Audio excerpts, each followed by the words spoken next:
আলফাজ কিছু বলো। ক্যামেরা বন্ধ করতে এমনি ভালো লাগে না। লজ্জা লাগছে এই তো আজকে হাসু বয়স পাটলে মনে হচ্ছে গাড়ি ফাড়ি দেখছে তো একবারই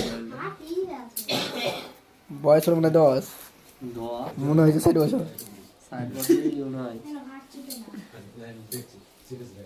তুমি কিছু বলবা? हमके बेटी मां बनने दे है। দেখো বেটির মা বান্না দে। তোমার বেটি কই? এ ও আচ্ছা এটা বেটি হবে। এটা বলছে বেটির নানা। বেটি বাপ তাহলে তুমি? ও আচ্ছা তাহলে বেটার বাপ কই? ও আচ্ছা এটা বেটা কই তাহলে? মাহা কি হবে? ক্যামেরা মাহা জ্যাক করবে না? না আরো একটা পাটা